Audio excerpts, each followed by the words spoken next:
Good afternoon guys, F4H Rosso here with another GT Sport video. Today we're going back to where we were in the last video, the GTSRL, for 3 races at the Lake Maggiore circuit. Today's races are part of their North American Division 1 Championship, so basically everyone placed a qualifying time in the same car on the same track, which was the M4 at Maggiore. We're all sorted into divisions, so this basically is the first of the real race rounds, split into basically 3 races of 3, and after that there'll be obviously a champion declared. There's 3 divisions, Division 1, Division 2 and Division 3. We're in Division 1, but basically everyone from Division 2 has the opportunity to get promoted to Division 1, and same with Division 3, and then 3 will drop from Division 1 into Division 2, so it makes it exciting. It means there's a lot on the line for everyone that's competing. As I said, today we are at the full Maggiore circuit. It's Group 3. And I've decided to go for the Toyota FT1 for today's car, and we're just setting our qualifying lap at this point. As you can see, we've been quite consistent in the 54s for the majority of our laps, apart from that 1:2:07 where I have no idea what happened. I must have had a bit of a trip somewhere. Rear view has just made a little mistake ahead of us, which is going to play into our hands a bit. We got a bit of a toe off him down the straight, and then through the twisty bits he's out of the way, so we're set up pretty well. We've actually lost a little bit of time in that second sector, so we've got a bit of work to do through this last sector. At the moment we've posted a 1:54.3, which is good enough for pole. We're just under half a second ahead of Genesis in second, who's driving the M6. So we'll see what we can do. Nice and early on the brakes into the last corner, plenty of that inside curb, and get on the power ridiculously early in this FT1. I did use a tune for this. It is a tuning allowed series, but we set a 1:54.0, which is going to be good enough for pole position. So straight into race 1.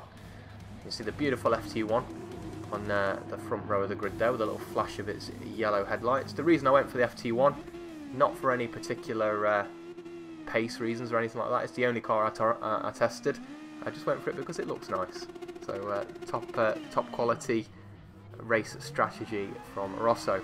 We've got off the line pretty well. That M6 is pretty quick off the line, so I've moved over to defend on the right hand side. You can see him poking his nose a little bit to the left, so I've got a little bit later on the brakes just to try and discourage that move. You'll see I've got traction control turned on. I learned from the Group 4 races that we did here the other night that the rear wheel drive cars, if you just pop them into traction control mode 2, you get off the line nice and quickly. And we've managed to get ourselves a little 1-second buffer off the line, so the start's gone pretty well for us. It's been nice and clean, so we're going to bring that traction control back down to 0. The tune that I've used, it's by a chap called Minkel on the GT Planet forum. Shout out to him. I'll post his thread for his setups in the description to the video. There's some great stuff in there. Yeah, the tune itself is really nice. It allows you to basically run the traction control off with minimal effort. I mean, the FT1 is the FT1 to make a little bit of mistake through that sector, which is going to allow Genesis to close back up behind us. But the FT1 is the FT1. It's quite a flighty car. It's difficult in some cases to control out of corners, particularly this crazily cambered right-hander. One of my favourite corners on the game, this. And you see Genesis getting quite close up to the rear of us. It's not going to be as straightforward, this one, as the EU races we did the other night. A lot of practice has gone into this for a lot of people, so we're going to have our wits about us. We're going to have to drive extremely well, extremely consistently. Again, that toe is bringing Genesis right up behind us. We've got a little 3/10 gap, so we pulled out a decent lead off the start, but that M6 has got some serious grunt down those straights, so really you're going to see a contrast in 2 different styles here. You've got the FT1, which is probably a little bit better than the M6, which is quite heavy through the twisty stuff, but then you're going to see the M6 roar up behind me, as you can see. Great exit out of the last corner for Genesis, and he's going to come very close into this first sector. Don't think he's quite close enough for us to necessarily go defensive at this point, so we're just going to concentrate on being nice and neat and tidy, hitting all the apexes and the marks where we need to be.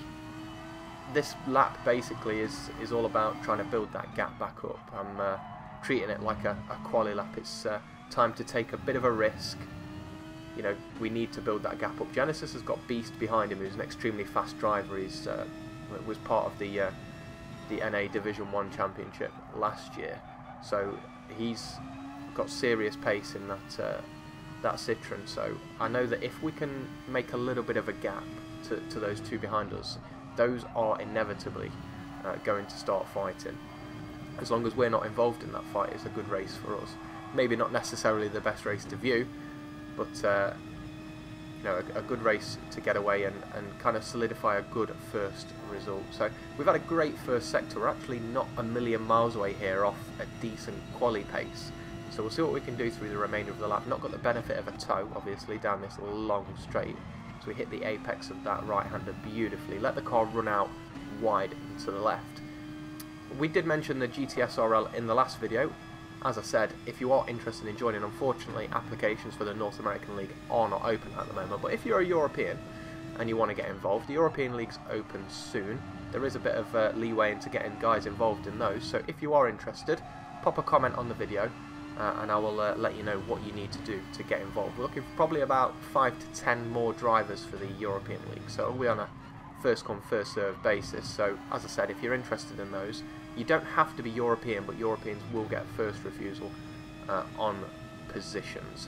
So we're going to skip forward up until the final lap. We've just set a pretty quick 154.5 there, and you'll see followed that up with 255 flats, which has allowed us to get a decent gap to the car behind us, which is now Beast. So as I said in that first part of the video, it was inevitable that those guys were going to fight. They qualified extremely close to one another. As I said, Beast has got a huge amount of experience in these leagues. Genesis, I think, like me, is relatively new, so he's doing extremely well to be up in the podium positions. But we've got Beast in second at this point, which is going to pose a bit of a different threat to us in the second race. The Citroen is fast off the line, so basically with these races, there's no reverse grids or anything like that. Someone did suggest that in the last video, and that has been noted by the guys at the GTSRL, so that could potentially be a thing in the future. But basically, for the second and third races, you start in the positions that you finished the race before. So rather than having Genesis in the M6 alongside us at turn 1, it's going to be Beast in the Citroen. So a bit of a different one to think about for us, and we'll see how that one plays out for race 2. But basically, we're just trying to be as clean as possible.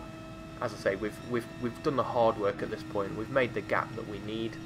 We've got 3 seconds over Beast, so no need to do anything silly. As we saw in the last video with the M4 at the East Circuit, I got a bit carried away, and if you try and you know, start trying to set silly laps or anything like that, that's when the mistakes happen, like in the first sector. So you can see I've dropped about half a second to Beast in this second half of this lap, but you can just see I'm just taking it nice and easy, just trying to wrap up this first win of the evening. What I would say is these races for me, the North American Division 1 races, start at about 1 AM, but for some reason GT Sport on this particular night was very difficult. I'll go into a bit more detail on that in a second. We've come out of the final corner, as I say, nice and easy. Taking it nice and easy. It wasn't a nice and easy race. I was under pressure all the way from the guys behind me. But we've wrapped up race 1, fastest lap and the lights to flag, so great race for us, that one. And one thing I didn't notice when I was racing at the start, you can see there's 9 different cars in the top 10. So a huge variety of different things, lots of different ways of approaching this race, loads of different tunes, loads of different cars, so really nice to see the field so mixed up and so balanced. It was a great race. But as I say, Beast alongside us for race 2. So let's see how the start goes for this one again. Using that little trick for traction control on 2. And it's not actually Beast that's going to pose the issue. You can see Styles there in my rear view mirror has got an absolute rocket of a start. Gets very close to us at turn 1, just decides to back out of it and gives Beast a little bit of a nudge. But that 911 extremely quick off the line as we flick down on the TCS and try and get ourselves that little lead. Styles having a rocket of a start is going to do us a bit of favours here, I think. It's a lot of scrapping and fighting between those top 3. Styles, again, straight up the inside of Beast behind us. Great little scrap going on just there, which is going to allow us, as I say, to get a little bit of a gap. So that particular portion of the race, the start of the race, couldn't have gone much better for us. So as I said towards the end of that last race, GT Sport wasn't particularly kind to us on this particular occasion. A lot of people, so I know a few of you will know about something called the auto drive glitch, where basically on sport mode races or in lobbies you can get stuck in auto drive off the start of the race. So to alleviate that, these races are started on a gridded start. So that's the reason for that. But unfortunately, there's also a glitch with the gridded starts, which means for some drivers, you will get stuck on the line. So you have to do a few pre-race checks just to make sure that these things don't happen. And for some guys, unfortunately, the stuck glitch was happening quite a few times. So that set us back a little bit. Once we got the stuck checks out of the way and everyone was ready to rock and roll, the game then crashed. So the lobby host crashed. We managed to do qualifying after that, and then after qualifying, the game crashed again. So we had to reorder the grid. So instead of starting racing at about 25 past 1 and qualifying had finished, we didn't start racing, I don't think, until about just before 2 AM. So at this point, I am absolutely wrecked.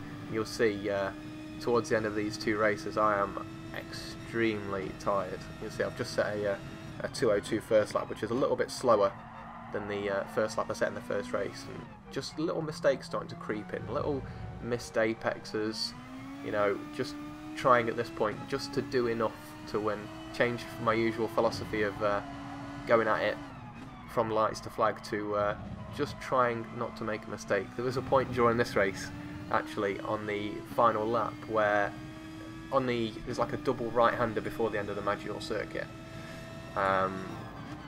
which is just at the start of the final sector, basically. And you'll see on the right-hand side, you've just seen one just there. Actually, there's like little marshal posts where the yellow flag lights flash or the green flag lights flash or whatever.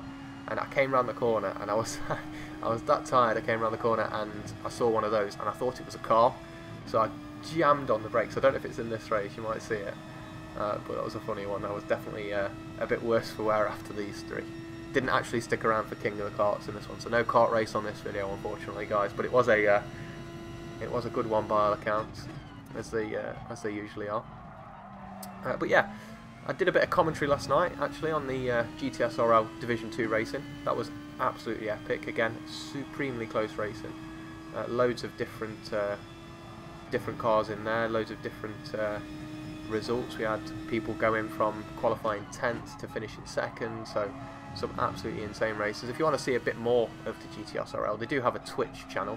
That is www.twitch.tv/DizzyFunk. I'll post a link to that again in the video. So I'll post a link to Minko's setups and Dizzy's Twitch channel, so you can get involved and watch some of the GTSRL. There's Division 3 racing tonight, which again starts at roughly the same time. So you're looking at about 1 AM GMT for qualifying start.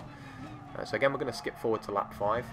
Relatively straightforward middle of the race again for us. So we're just trying again with that 3-second gap, just to try and control basically the pace of the race, not do anything too silly, and just get the second result in the bag.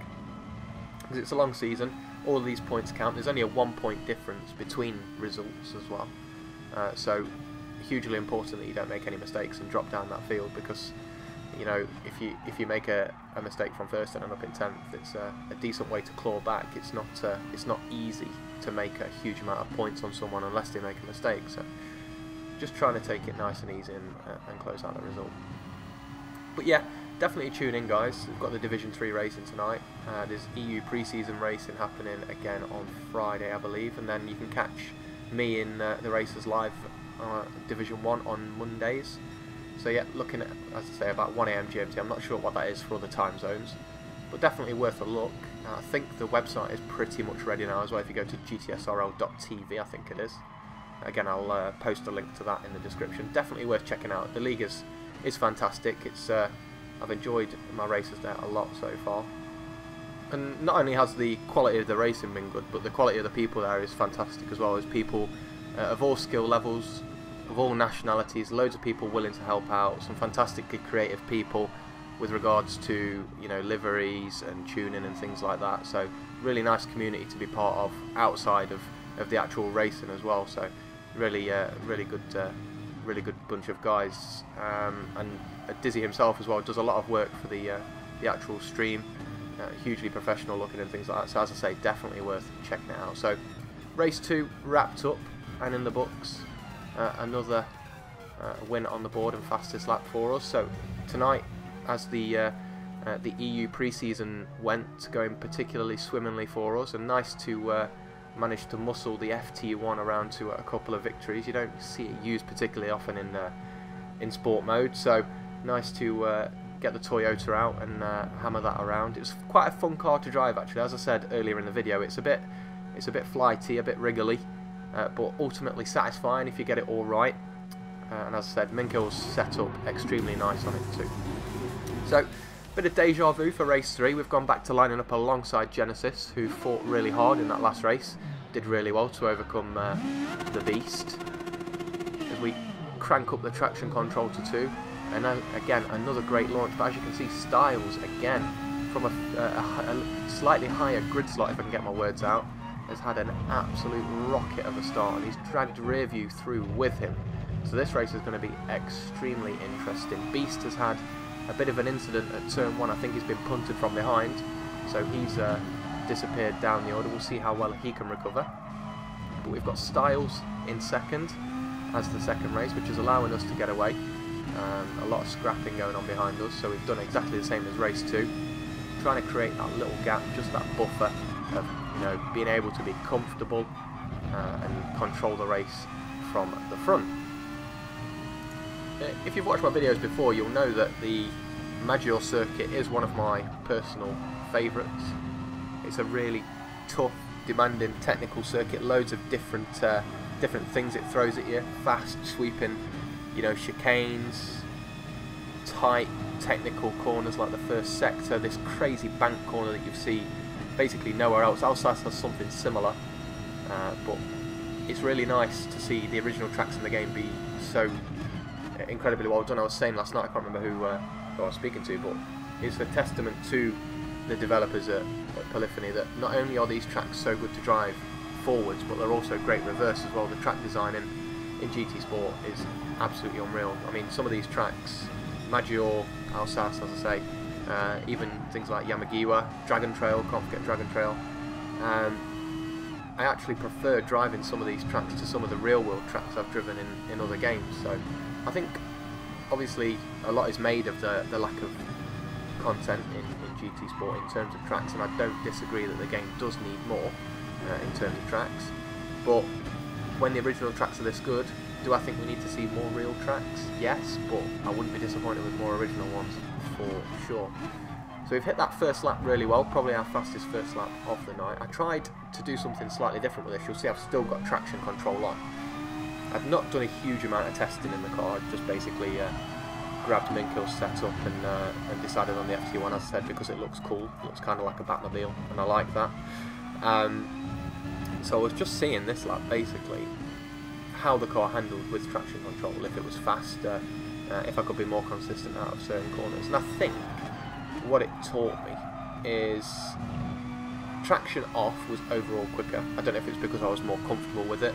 Obviously I'd only done one lap or at the end of this with traction control on. But I think the way forward in GT Sport, something that I've kind of recognised in the last few weeks of driving, is I think if you want to be crazily fast on GT Sport, like alien levels of quick, mapping a button to change traction on the fly, I think that's going to be hugely beneficial. I think there's certain parts of this track, like out of this corner potentially, where you might need a little bit of a kick of traction to help with powering the car out of the corner. The camber and things like that can play havoc with a rear-wheel drive car. But then there's areas like this where you don't want traction, because if the traction kicks in like it just did there, all it's doing is costing you time. It's not doing anything productive whatsoever. Again, in this corner you can see traction flickering on and off, and all it's doing is slipping off speed. So I think I might experiment a little bit with mapping a button for traction control and seeing how it does affect your lap time, switching between traction control on and off on the fly and things like that. So I know there's certain race cars in the world that do that for drivers. You can put like a throttle map or something on, like, you know, that modulates throttle out of certain corners and things like that. So it'd have a roughly similar effect. So again, we're going to skip from lap 2 straight to lap 5, and it's been a pretty interesting race behind me this time. So as you can see, Beast has made up a huge amount of positions. He's back up into the top 6, so he's had a warrior's drive back through the field.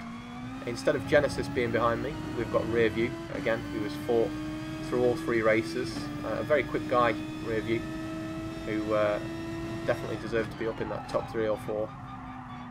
And he's there on merit, but we've got a nice big gap. There's a lot of fighting that's happened behind us. So you've got Rear View, Gunny, Genesis, Styles and Beast all scrapping over those positions. You can see them on the mini-map, you know, just behind us.